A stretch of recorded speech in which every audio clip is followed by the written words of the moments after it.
தலைக்கு வந்த ஆபத்து தலைப்பாவோட போச்சுன்னு சொல்லுவாங்க. அது யாருக்கு பொருந்தும்னா கன்னி ராசிக்காரர்களுக்கு பொருந்தும். காரணம் சனிவனுடைய வக்ரம்.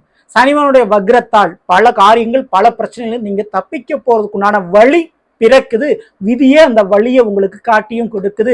நீங்க தப்பிக்கலாம், விடுதலை அடையலாம், விமோச்சனம் அடையலாம். ஸோ இன்றைய பதிவில் அதை பற்றி தான் பார்க்க போறோம். பதிவை ஃபுல்லா பாருங்க. ஓம் மைஜாய் வித்மகே தண்டகஸ்தாய் தீமகி தன்னோ வாராகி பிரசோதியாத்.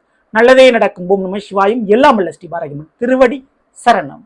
கன்னி ராசியில் பிறந்த நண்பர்களே, 7ஆம் வீடான மீன ராசியில சனிவான் அமர்ந்திருக்கிறார். உங்களுக்கு கண்டக சனி நேரடி சனிபாவனுடைய பார்வையில் நீங்க இருக்கீங்க. அதனாலே கன்னி ராசிக்காரங்க எந்த ஒரு ஸ்டெப்பை எந்த ஒரு அடி எடுத்து வச்சாலும் பார்த்து பார்த்து எடுத்து வைக்கணும் அப்படின்ற ஒரு நிர்பந்தம் இருக்கும். நீங்க நல்லவர்களாகவே இருந்தாலும் கெட்ட பெயர் அவப்பேர் வந்திருக்கும். நீங்க நல்ல ஹார்ட் ஒர்க் பண்ணாலும் தேவையில்லாத ஒரு அவப்பேர் உங்களுக்கு ஏற்பட்டிருக்கும். வேலையிலேயும் ஒரு பயம் இருக்கும், இருக்குமா இருக்காதா வேலை அப்படின்னு ஒரு பயம் தான் இருந்துச்சு. ஸோ உறவுகளாலும் சொந்த பந்தங்களாலும் ஒரு நல்ல ஒரு ஒத்துழைப்பு உங்களுக்கு இருக்காது.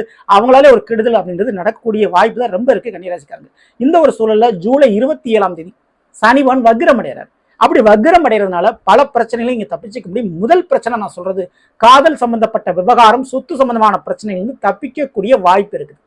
கன்னிராசிக்காரங்க சொத்து பிரச்சனை முடியும், காதல் சம்பந்தப்பட்ட விவகார பிரச்சனைகள் முடியும், கடன் பிரச்சனை முடியக்கூடிய வாய்ப்பு இருக்குது. அந்த கடனை அடைப்பதற்கு தேவையான பணம் உங்களுடைய தொழில் மற்றும் வேலை ரீதியான கிடைக்கக்கூடிய ப்ரமோஷன், சம்பள உயர்வால கிடைக்கும். தொழில் ரீதியாக வர வேண்டிய ஷேர் பங்கு கிடைக்கும்.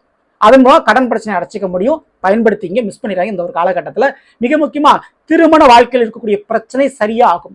3வது நபருடைய தலையீட்டால, அவங்களுடைய தொடர்பால வீட்டில் இருக்கக்கூடிய ஃபேமிலி பிரச்சனை சரியாகக்கூடிய ஒரு காலகட்டம். அந்த நபர் விட்டு விலகி விடுவார்கள்.